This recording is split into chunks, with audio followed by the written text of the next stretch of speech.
Welcome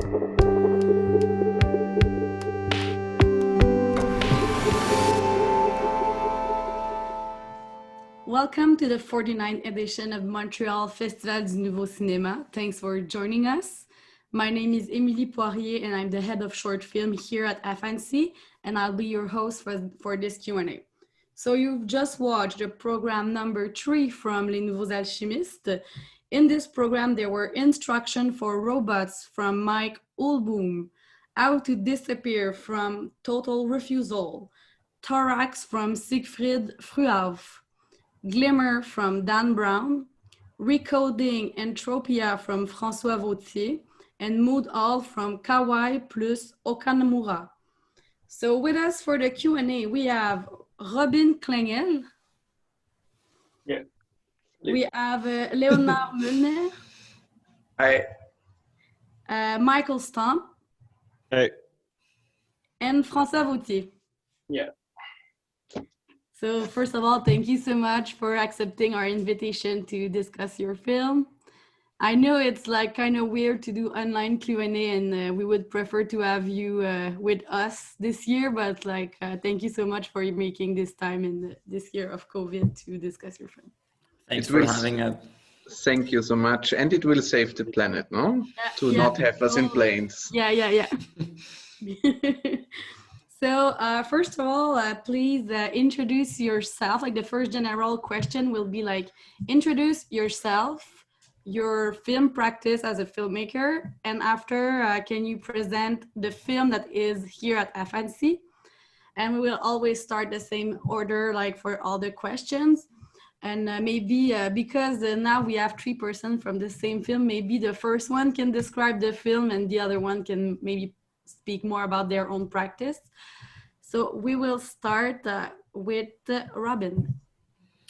So then I will say something about the film that you have just been seen. So as a collective in Total Refusal, we always work with computer games. We play them. We're not programmers. We don't really hack them, but we're players. We use them as everyone uses them, but we take them and use them in order to tell other stories, in order to tell the things that we find important.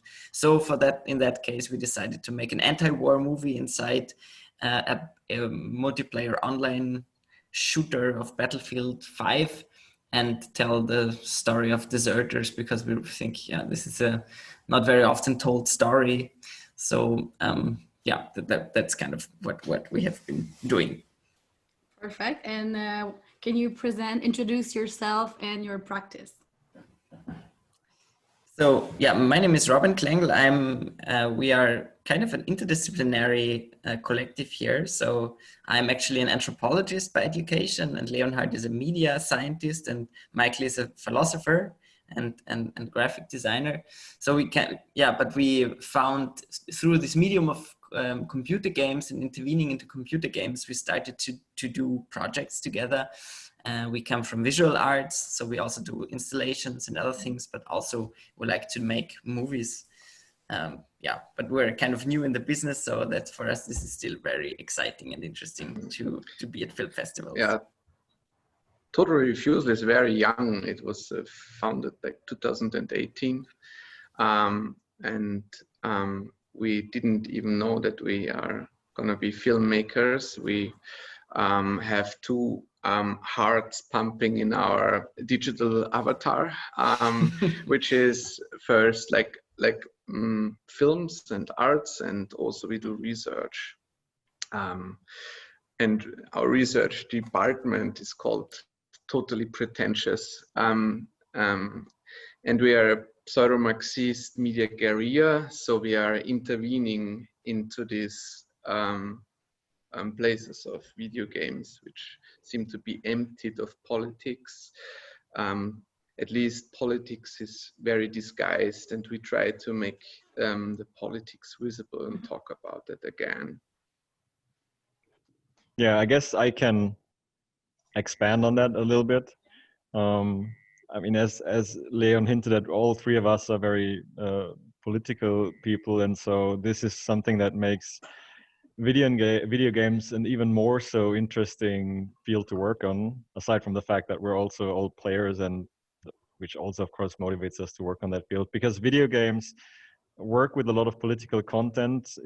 There's a lot of topics in there like war, police brutality, which are basically in games as contents, yet at the same time there's hardly any political discourse in the gaming community, and the community is kind of stuck in this mindset of where there's a large portion of the community that's still fighting to maintain video games as sort of like a pure politics-free playground, even though that seems absurd with the topics that are being negotiated in video games. And so that makes video games a particularly interesting field for artistic intervention, if you from a political point of view. Standpoint, yeah. And can you speak about more, each of you, like what are your specificity in terms of work? Like, are Robin is more like the DOP, or like who's like doing what in your collective, where you are like the three together, what's your force, each of you? By specific limbs the body has. No, but honestly, we really do share a lot of the work we do. So there's not really one person that is completely dedicated to one section or something. Yeah. So that's not, also, we are not, we're not conventional filmmakers. We don't have cameras to operate. No. We do have to do these things in games. So in that case, Michael was filming mainly. And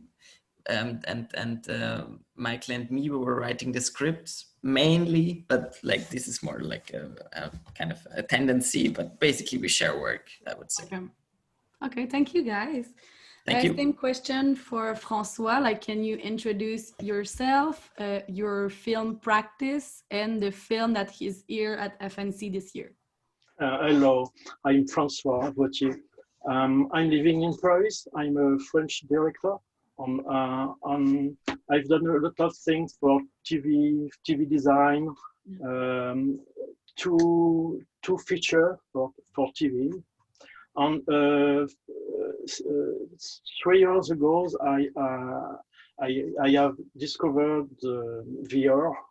I've done two movies. I saw the future on Odyssey 149. They were here in Montreal. I was here with you, but today I am here in Paris, in my desk.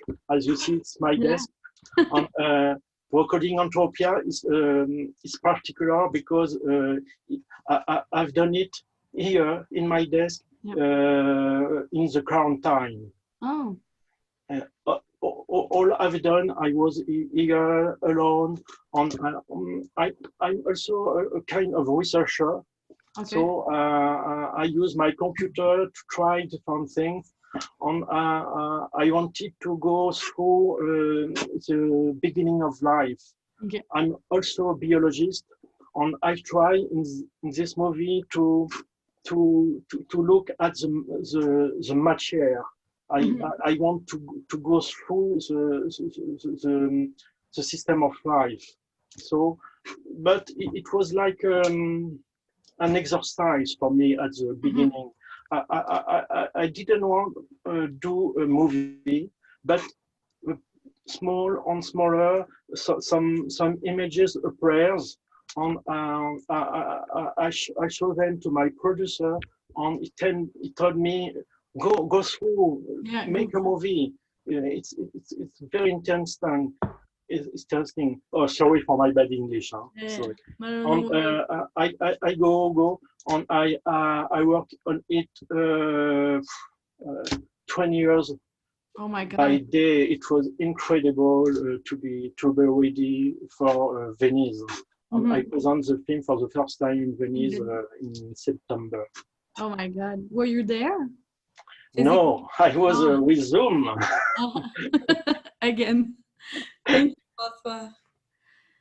So I'm Dan Browne, and I've been a filmmaker for about 15 years now, and I've been showing at FNC for a while, which has been great. And thanks so much for including my work again this year. And the film that is in this program is called Glimmer, and it's a film that I was actually invited to make for a project called Greetings from Isolation, which is kind of a Canada-wide project of many different filmmakers. I think almost 100 by now. That have all been making films in isolation during this period of COVID lockdown. So it's basically kind of a glimpse into my everyday life in this space that I'm in right here of homeschooling my children and playing with my daughter and some of the refracting light in the space.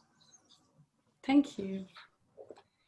So we'll go back to Total Refusal guy, and we'll start back with another like more general question for all of you guys. Like, so what interests you in a more experimental cinema, if we can call it that? Like for Total Refusal, like you're using like video games and cinema, and you're doing machinima. So why is this like your outlet? And it's the same question after for François and Dan, like why is experimental cinema your outlet? So we will start back with Robin. So why do we make films? Yeah, it's a good question. As Leonhard said already, we are not. We only became filmmakers like as a result of our practices. It was never planned to make films. That really came later. Like our first movie that Leonhard and me did, Operation Janewalk. It's like a city tour through an architecture tour through the city of an online shooter game. So we walk around and we talk about city, architecture and history and so on.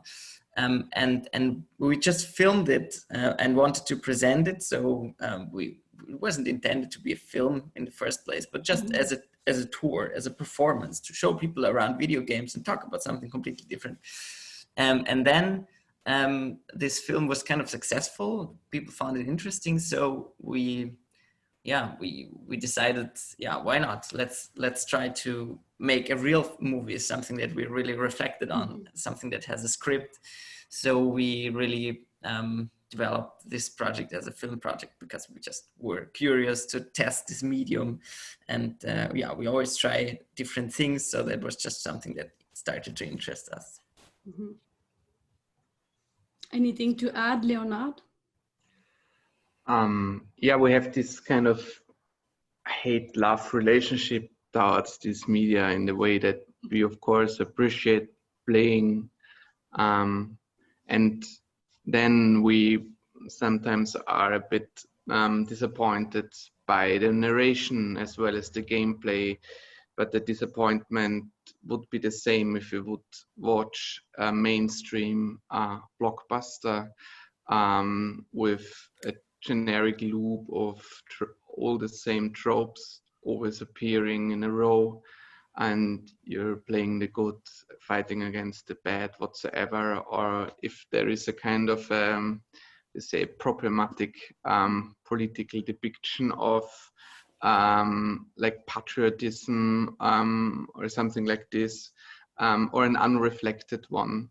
So it's we are very interested in the values transported via video games into the young people's chambers, because nowadays computer games have reached an audience with incredible amount, and it's it has to be discussed what we are what kind of values are like under the surface of the glossy texture, and this is what we are very interested to research on. So it's kind of a vehicle for you. Pardon? It's kind of a vehicle to like your thoughts and everything. Yeah, I mean, half the way you can have fun because you're in a video game, and half the way you do work. So, and it's very cheap. So you don't have to raise hundreds of thousands of dollars or millions even. So we can do this and we are very decentralized. So we most times work from different places, meet in Zoom and in online games, where we also cut like via Zoom or via Skype. Mm-hmm. So you were already using Zoom and all these things before the confinement. Yeah, I mean, How to Disappear mostly, I think we were rarely ever at the same place when we made How to Disappear. So, and I think like from a technical standpoint, even though of course in the context of film festivals, the film classifies as experimental, or it might, for us it isn't really, because it's rather like working with film comes natural when you're already working in a medium that's, you know, screen based basically. And of course it goes without saying that there is a plethora of different like film based content creation around video games, from let's play streams to machinima films. So I guess the experimental part rather comes in not from a technical or medium standpoint, but rather from not just simply using the game as a stage picture, but rather reflecting on the game and the medium itself. Cool, thank you guys. So same question to François. So what interests you in a more experimental cinema? When I do this kind of movie, I feel free. It's very important for me to be free. It's like a game. It's like a game. I've done other kind of movie I like. I like to direct actors and etc. But when I can, in this kind of movie, I can go through my research. I like to work alone. In the other movie, we are a lot of people. In this kind of movie, I am alone with myself. And it's very, it's really like a game. I like. I am playing with PlayStation. Yeah. On the other side, I can use different tools.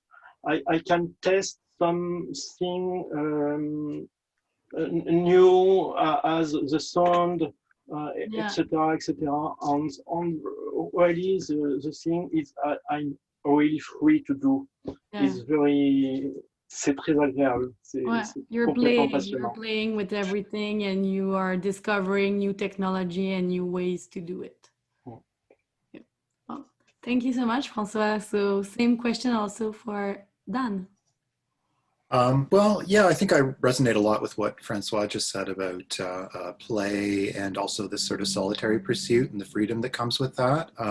For me, I kind of consider my practice in a way an amateur practice, in the sense that it comes from love and it comes from the heart. And as an artist, I try to, I want to make films about what I know about. And so that's my life, typically. And so I end up making a lot of my family as being kind of one of the themes in my work and in recent years. And it's funny, actually, I showed the film to my son. He's in the movie and he liked it, but he said it gets very random towards the second half. And he's totally right. It does get quite random. And within the film, there are actually these moments of failure where it becomes really strobing and the image starts to sort of disintegrate and fall apart and then reform. And the desire to go in that direction with the piece really had to do with just the nature of trying to think about this experience of the last few months of this lockdown period, and thinking about time and space in different ways, trying to think about time, you know, how just, you know, how the days and weeks just seem to kind of really just fly by, and sometimes seem to go so slow, and sometimes moments can seem to just sort of hold you know, almost for an eternity. So I was trying to think around time in different ways. And there's the image of this crystal in the film, which is spinning. And I sort of think of that as these kinds of shards of time that are kind of intersecting and colliding. Not so much as this kind of linear stream, but almost this flow that's kind of cyclical, more eternal, and endless. And so I find film for me is also kind of this tool to think about reality, to think about my own experience of the world, and to try to push my own perceptions, to see something new. I always want to see something new in my work. Otherwise, I don't really see a point to it. So that's the aspect of the experimenting. But it really does come from more, I think, from a desire to try to almost philosophically investigate the world, and to do that within a poetic framework. Oh, cool. Thank you so much, Dan. So we'll go back into like Robin, Leonhard, and Michael, like Total Refusal. So let's go back to the beginning of this. Like, what interests you in video games per se?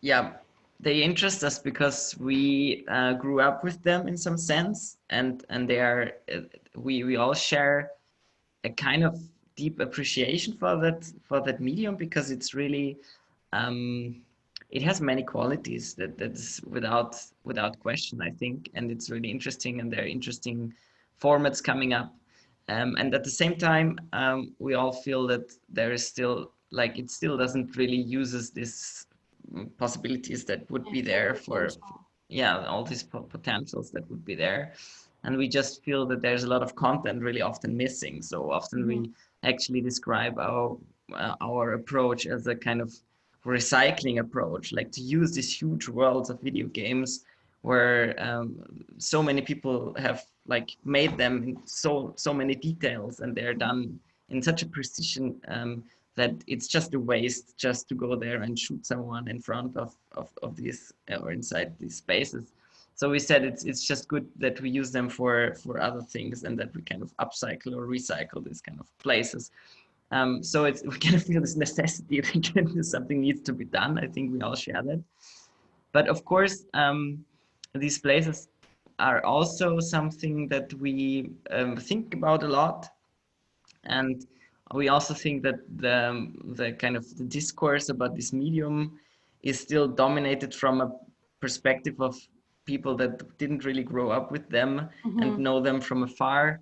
And often there's just this discussion about what video games are good or if they are bad, and like pro contra kind of thing, which we're totally not interested in. We're really interested to talk about video games in a much more kind of detailed way, or kind of talk about the narrations or about the frame that video games give, in a kind of more deep level. So of course we always reflect on this medium as well, because it's kind of, it's home for us.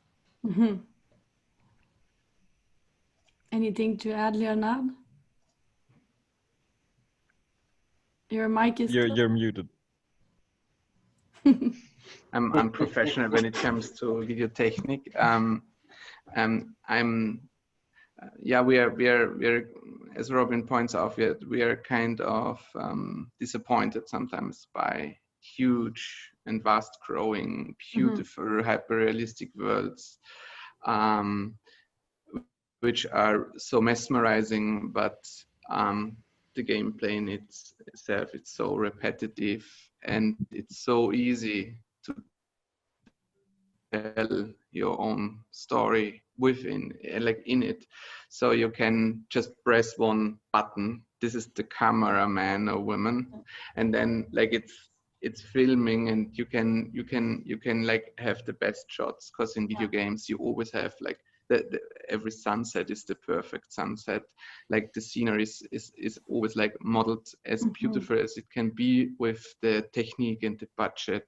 So I think it's a must somehow to hijack those places, and also like to criticize them from within.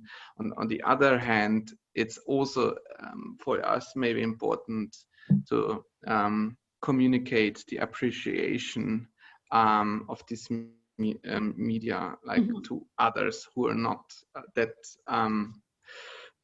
close to this media, like to get rid of those fears or anxieties, like it's violent, or it's making like it's like all these very illiterate approaches to some, and also like to convince the people with the beauty of the games to the art world, and to convince the art world of the beauty of games and films, and the other way around. So it's very important for us to step in between arts and video games and film, to be a kind of how do you say, a transmitter. Yeah. And you, Michael? Yeah, I'm at a bit of a loss for words on how to expand on it, but I guess video games, like being an interactive medium, they, to me at least personally, have this potential to immerse yourself in a foreign world or in a foreign story even more than film does, since they demand action from the players. And so when you get into a well-made game for the first time, there's this moment where you're completely flabbergasted with the fidelity of the world around you and with the things you get to know in there, and yet there's always then this sinking feeling after some time that the fidelity is of a merely visual sort, and that the gameplay and the story have all been streamlined to such an extent that really the world is devoid of life in a sense, since there's no way to connect with the stories and the characters that are being told within this kind of like extremely overwhelming visual presentation. And so that's usually the moment where you transition from being a player to being somebody, or to potentially being an artist or a filmmaker, or somebody who kind of, that's where the spark to work with the medium really lies in. And another thing that we haven't mentioned so far, since Leon just pointed out, the two spheres of the art world and the gamers, is that there's of course also an interest in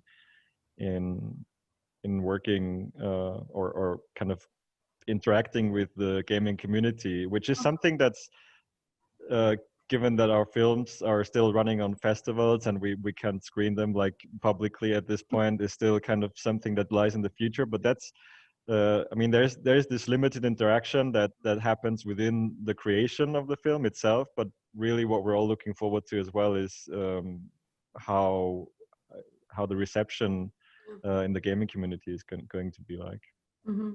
We should have done this on Twitch or something. For example, yeah.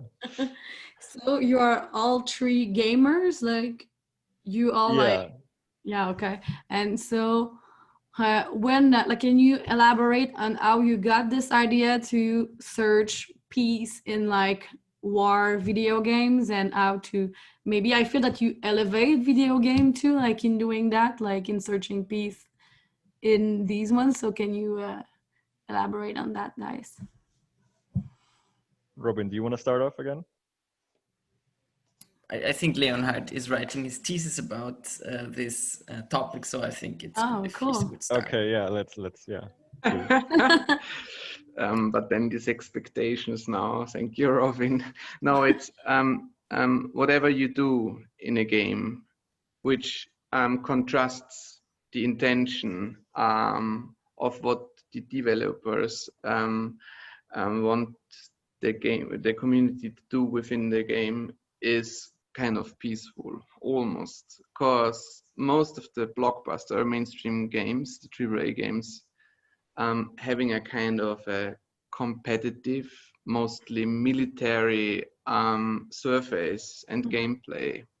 So it's, of course, it's interesting for us to find ways to, for example, perform there, like, and develop choreographies, or like to draw, or to make fun in it, to use also maybe or to be in a kind of even in the theory, in a kind of a communication with the community, who is really, really creative in finding loopholes or undermining the developers' intentions by playing as they want them to play.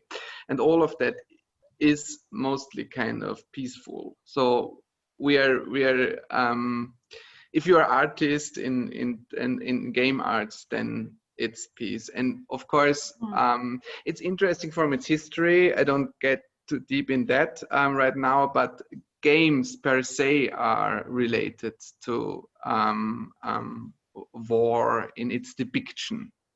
So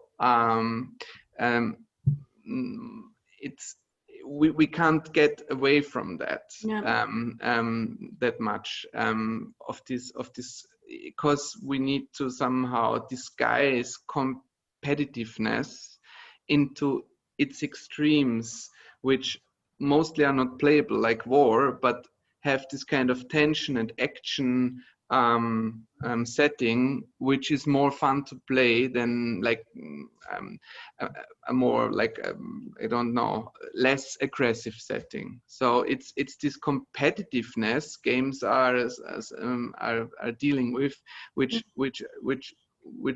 making games mostly dealing with military settings, and therefore, of course, to talk about disobedience, to talk about deserters makes sense, because in the way what we are doing, we are kind of digital deserters, and we are also, of course, coming from Austria with this history, are sympathizing a lot with deserters, like from the First and even more from the Second World War.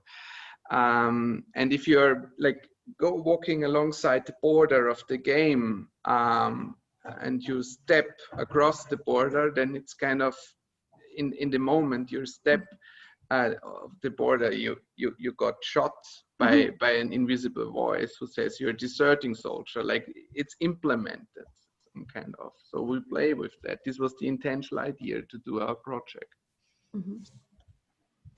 And of course, we're not the first ones who do this kind of stuff, of course.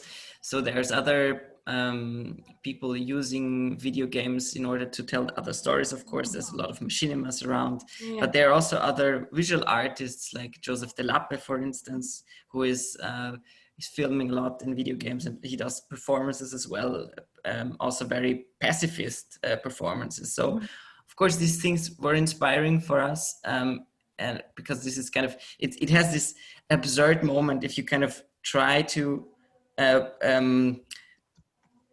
stop the game while you're playing it. If you break the rules, it's kind of, you always break this convention, and at this moment it gets really funny also. So it's a good way also to talk about really heavy stories, like these really interesting stories of deserters, because I think only through, like it's such an absurd thing. And if you think about it, then actually it's even an absurd thing that you have a game where you play the Second World War, and they made it in a way that it's really fun to do it. Like all the settings kind of, and the rules and the setting, actually what people do if they play these games, it becomes kind of weird and funny and to totally absurd scenarios that we have created here, but people are joining voluntarily, and you can make a lot of money with it. So it's like a whole big thing, but you hardly think about these rules. So I guess by breaking the rules, you can reveal a lot about the logics of these spaces. So that's why I think this is interesting to us. Anything to add, Michael? Yeah, really also said something that Robin just touched on. It automatically becomes humorous when you're trying to kind of contradict gameplay or to kind of create your own narration in games, because you're inherently so limited, because games are designed, as I said, they're very streamlined, by which I mean they're designed in a way that your scope of action is so limited that they leave no room for kind of deviating from what you're supposed to do. And so whenever you try something outside of the box, it automatically becomes comical, because I mean, as we point out in How to Disappear, in Battlefield, for example, you can't even put away your gun. So So how do you make a movie about deserting, about peaceful interaction, about kind of disobedience when you can't even put away a gun and throw your hands up? So you end up improvising and using all these comical gestures, like crawling around on the battlefield, obstructing people, crawling around on the floor in weird formations, and like it inherently becomes comical, which also I think goes along well with our idea to stay on the heavy side with the topics and do work on important and serious topics, but at the same time use humor as sort of a vehicle to get across our message in an interesting way as well. Yeah. Thank you so much, guys. Thank you. So I'm gonna go to François. So can you elaborate on the idea of this film? Like, what inspired you to do this, like metallic tetrahedron, and to change it? Like, can you explain that? Ah, yes. It's come from that. Do you see that? It's Yeah. a pyrit. Yeah. The pyrit, it's a mineral. It's not human, but as you look, it's perfect. Yeah. So this is the beginning of my idea. It's so amazing, this kind of thing. It is the thing that gives me the idea to produce something like biology, but in the mineral way. So the other thing, I wanted to push myself to try something different with my computer. I wanted to act as a spectator. So I've done a lot of code.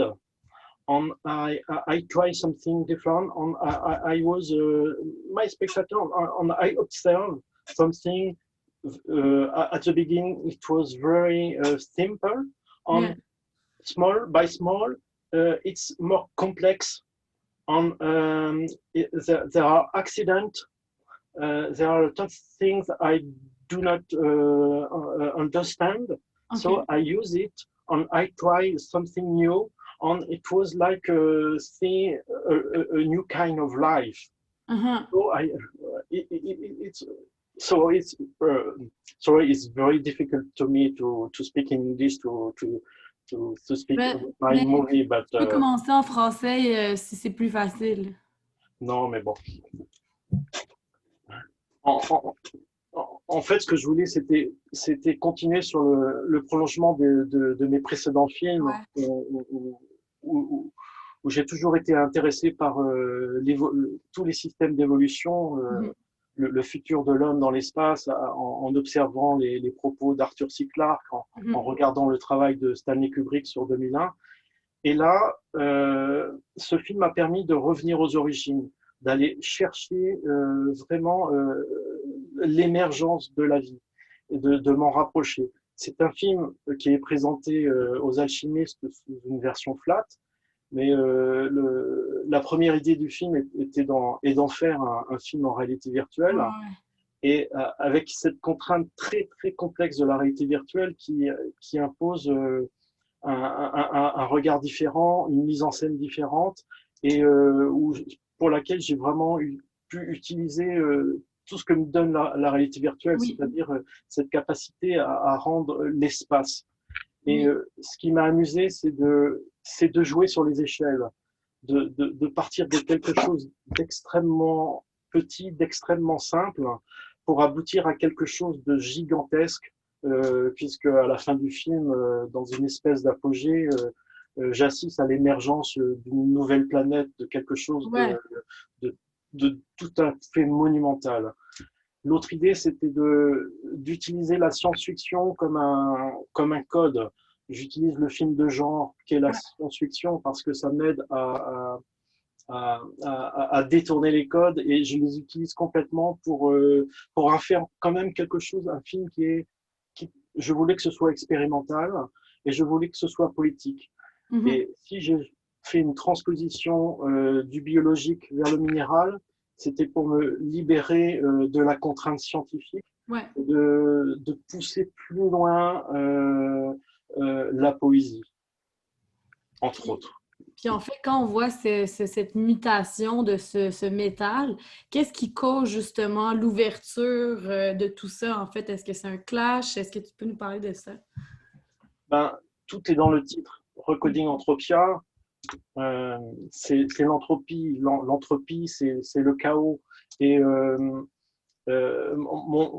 mon idée, c'était de dire que qu'est-ce qui s'oppose au chaos? C'est la vie. La seule chose dans l'univers qui organise les choses, c'est le vivant. Ouais. Donc, c'était ça qui m'a, c'est ça qui m'a poussé à creuser là-dedans. Et en fait, c'est un film qui est basé sur un cycle, un cycle qui est amené à se répéter, à savoir qu'au début, on a quelque chose de simple, j'observe quelque chose qui se complexifie, d'où apparaît le langage. Le langage, c'est l'expression de la vie. Le langage, c'est l'ADN. C'est ce qui va permettre aux choses de se métamorphoser, de se complexifier. Et le film se poursuit comme ça en étant de plus en plus compliqué, de plus en plus complexe dans ce qu'il représente, pour parler évidemment d'intelligence artificielle. Et c'est aussi un des thèmes qui m'intéresse énormément dans la recherche sur mon travail. Mm-hmm. Eh bien, merci beaucoup, François. So, thank you so much. So I'm gonna go with Dan. I know you said that like it's a film that's for greeting from isolation and everything, and like why at this time you wanted to first, did you bring your family into the production of that like more than normally because it was isolation too? So tell us more about your experience of doing this film with your family and not like in observation of them, like you were like making it with them. Well, not really. I mostly did the movie I did it, but they were involved. I think I was sort of asked to make the film, and then it sort of came together based on that invitation. And it had been a period where I hadn't been working on films in a while because I had been busy with other stuff. So it was kind of a way of me breaking that fast finally.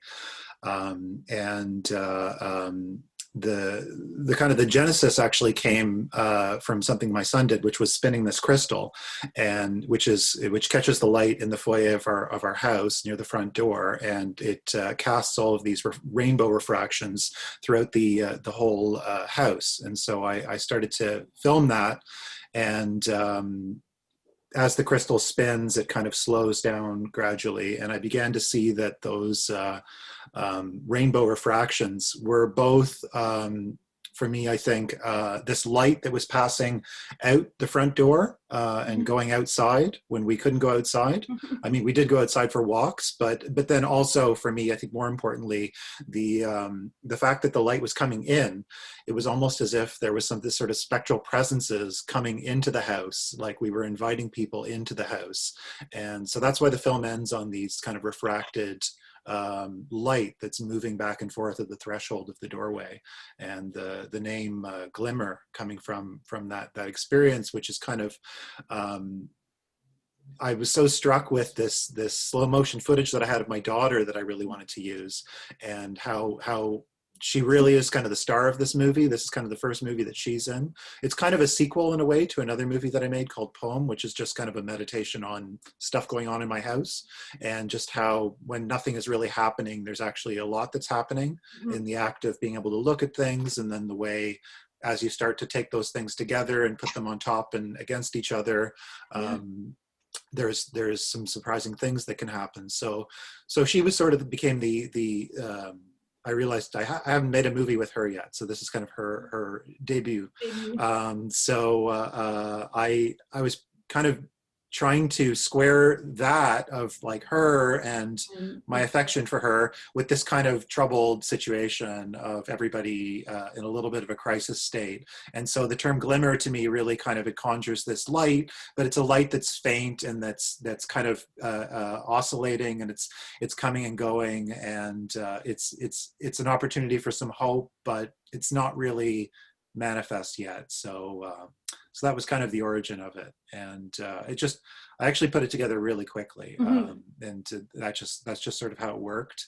And the other actual, I think the more collaboration was from the sound, which is a musician named Colin Fisher, who's a local Toronto musician, and he was literally just recording a ton of audio, and he just posted online. He said, "Hey, I'm just recording lots of music. Who wants some music? Who wants to do a collaboration?" And I was like, "Great, make me some music." And so he made me some music in March, and then I made the film at the end of April, and I was working on the film, and then he gave me the music. I had the music, and I started trying to put the music on, and it was just, it's really beautiful guitar music, and it was actually kind of too beautiful, too sentimental, and I started to think, oh, this is just, it's becoming really cliched, and there's this kind of fine line where sentimentality can become just a little bit too like it started to become really, like, I started to have a really hard time with it. And so I took the sound away, actually, but then I realized that there were aspects of the recorded sound that I needed to use. So sometimes I make silent films, so I was ready to have it be a silent film, but there were these parts of the music or of the sound that I really wanted to have. In particular, there's one part where my daughter is playing with this doorstop that kind of goes boing like that, and I had like 10 minutes of her playing with this doorstop, and I really wanted to include it because it was just so silly. It was one of these things. And the other thing that she was doing, she was putting on my shoes, and she was putting on everybody's shoes and trying to go outside. So most of the film she's by the door, because for months she was just trying to go outside, trying to put on my boots and go outside. And so I couldn't really fit into the film her putting on my boots because it was so long and involved and difficult. But there's a lot of shots of her around the door, and she's trying to go outside and playing with this thing. And so the sound had to be in there. And so I ended up just stripping out the audio, and then I put on a different piece of music that he'd given me, which I hadn't worked with at all. And I literally didn't have to change it at all. I just had to bring down the audio in one part. It was perfectly synced.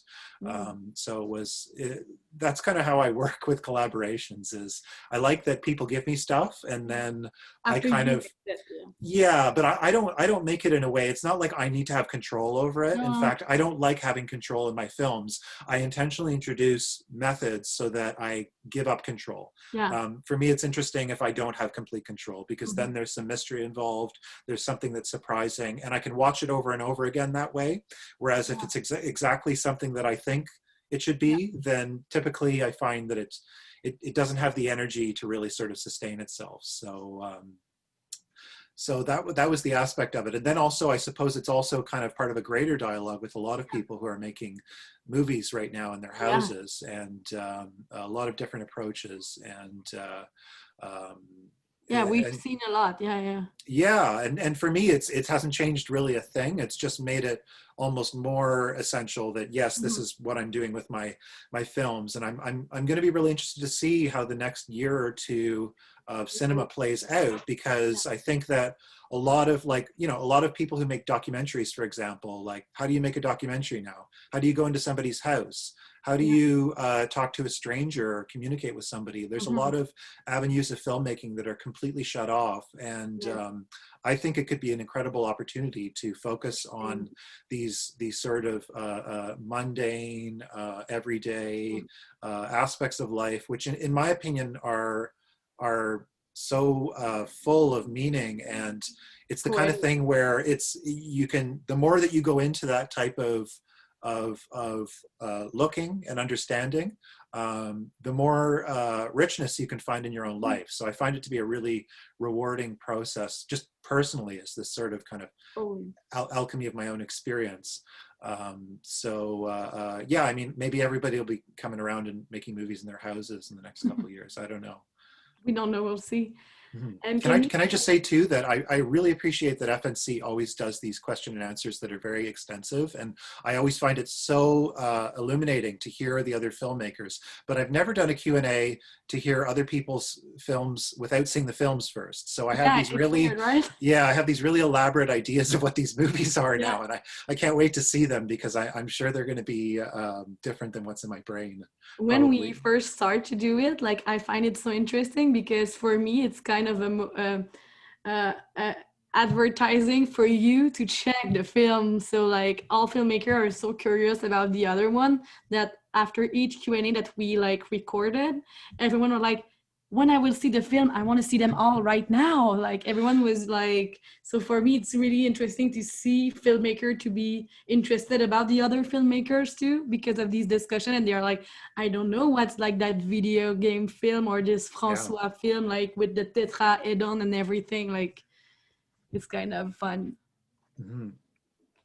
Because I've seen it all, so I'm like, yeah, oh. yeah. You understand the links between the works in the program, and I think it's really interesting the diversity of the approaches that are present here. So I look forward to seeing it.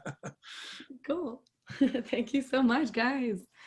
So, do you have any last word you want to share with the public on your film, on your approach, or like on the programming? I don't know. No, it's okay. I'm good. Thanks. It was a pleasure. Thank you so much. So thank you so much for being here to discuss your film. And also it was a pleasure to present them together in this program. And if you like this program, please share it on social media. Everything will be online until October 31st. So feel free to discover other films, other film program on our FNC platform. So thank you so much, guys, for being here with us today. So Thank you. Thanks very much. Thank you.